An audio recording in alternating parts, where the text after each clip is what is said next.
Les filles, je compte sur vous.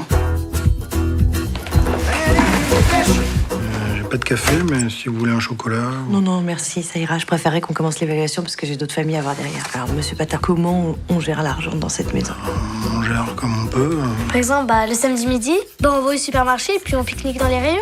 C'est malin. Malin, oui, c'est le terme approprié. Sophie m'a écrit une lettre quasiment d'amour écrite à la main, donc en me disant qu'elle voulait que je tourne dans le film. Moi, je suis à la fois réalisateur, un peu auteur, mais très peu comédien. Donc quand quelqu'un vous nous envoie une lettre comme ça aussi belle en disant je veux que tu sois dans mon film, donc elle m'a convaincu en 2 secondes. Je ne cache pas qu'une comédie familiale, au début je me suis dit est-ce que je suis vraiment fait pour faire ça. Moi je doute de tout, donc qu'on me fasse confiance sur un truc, ça me plaît. Je savais qu'il y avait Camille, je me suis dit tant pis, j'y vais, je me jette à l'eau, quoi. Je crois qu'on a encore oublié le chèque de cantine. Retirer la garde des enfants. Être seule toute la nuit? Attendre son père au commissariat?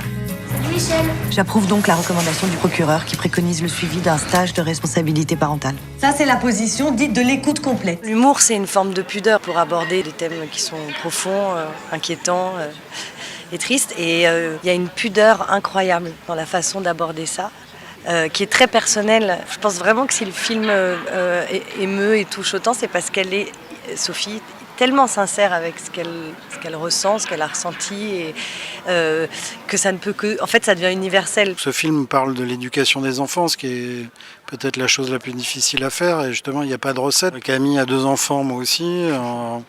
On s'est beaucoup parlé de nos enfants respectifs.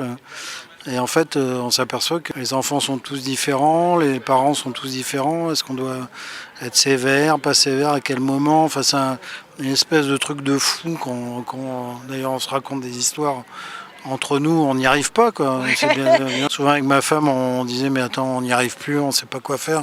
Je disais ouais, mais on leur donne de l'amour, c'est ça le principal. Mais à la fois on dit ça, mais on dit rien. Non, mais c'est quelque chose d'hyper compliqué. Et donc ce père qui est tout seul, qui est veuf, qui essaye d'élever ses enfants, et aussi dans l'humour, parce que c'est aussi dans l'amour, dans l'humour, dans une façon un peu décalée. Mais pour moi, c'est la plus belle des façons, mais à la fois, est-ce que c'est la bonne? On ne sait pas.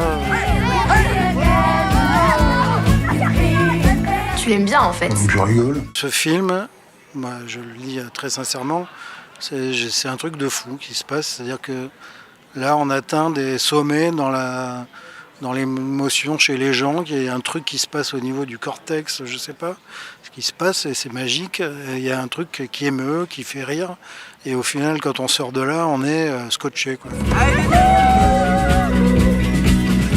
Oh, vous avez une chèvre? Ouais.